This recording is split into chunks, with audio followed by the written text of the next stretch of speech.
नमस्कार प्रिय भक्तों, स्वागत है आप सभी का आपके अपने YouTube चैनल पर। क्या आप जानते हैं कि माघ मास में यदि मनुष्य के पास दान के लिए कुछ भी ना हो तब भी केवल सच्ची भावना उसे मोक्ष का अधिकारी बना सकती है। आज की यह कथा एक ऐसे निर्धन ब्राह्मण की है जिसके पास न धन था, न अन्न, न वस्त्र, लेकिन फिर भी उसे वह पुण्य प्राप्त किया जो बड़े बड़े राजाओं को भी दुर्लभ होता है। तो कृपया इस कथा को अंत तक सुने और यह आपके जीवन की सोच को बदल सकती है।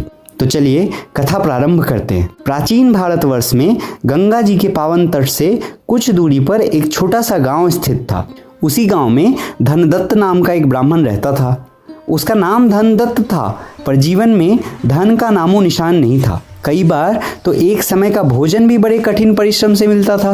किंतु एक बात विशेष थी, धनदत्त का हृदय अत्यंत पवित्र और अहंकार रहित था। वह सदा भगवान विष्णु का स्मरण करता रहता था। तो अब माघ मास का आगमन होता है। जब माघ मास आया तो पूरा गांव उत्सव में डूब गया। चारों ओर चर्चा होने लगी। प्रयागराज में माघ स्नान करेंगे, दान करेंगे, कल्पवास करेंगे।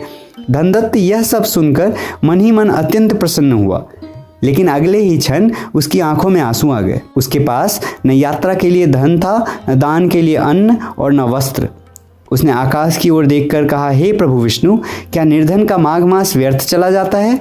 तो इस प्रकार से समय बीतता है और माघ मास की एक अत्यंत शीतल प्रातः, जब तारे भी आकाश में चमक रहे थे, धनदत्त गांव के समीप बहने वाली एक छोटी सी नदी के पास पहुंचा। कांपते शरीर से उसने प्रातःकाल स्नान किया।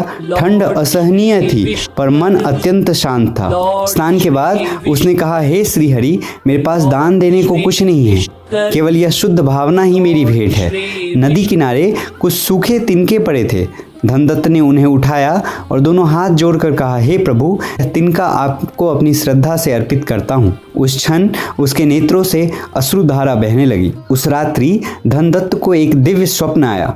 स्वप्न में चतुर्भुज भगवान विष्णु शंख, चक्र, गदा और पद्म धारण किए हुए उसके समक्ष प्रकट हुए। भगवान ने अत्यंत करुण स्वर में कहा, धनदत्त, माघ मास में श्रद्धा से किया गया स्नान और निष्कपट भाव से दिया गया दान अश्वमेध यज्ञ से भी श्रेष्ठ होता है। तूने तिनका नहीं, अपना अहंकार अर्पित किया है। अगले ही दिन धनदत्त का जीवन बदलने लगा। गांव में उसका सम्मान बढ़ा। उसका जीवन सादगी से परिपूर्ण होने लगा और जीवन के अंत में भगवान विष्णु की कृपा से उसे वैकुंठ धाम की प्राप्ति हुई। तो दोस्तों, यह कथा थी और इस कथा से हमें यह सीख मिलती है कि माघ मास में भावना ही सबसे बड़ा धन है। भगवान को वस्तु नहीं, भक्ति चाहिए और निर्धन भी मोक्ष का अधिकारी हो सकता है। तो दोस्तों, माघ मास में प्रतिदिन प्रातः स्नान करें, भगवान विष्णु का स्मरण करें, यथाशक्ति दान या सेवा अवश्य करें, मन में किसी का अहित न सोचें। तो प्रिय भक्तों, यदि यह कथा आपके हृदय को स्पर्श करे तो कमेंट में अवश्य लिखें और कल फिर मिलेंगे माघ मास की एक अगली दिव्य कथा के साथ। हरिओम तत्सत।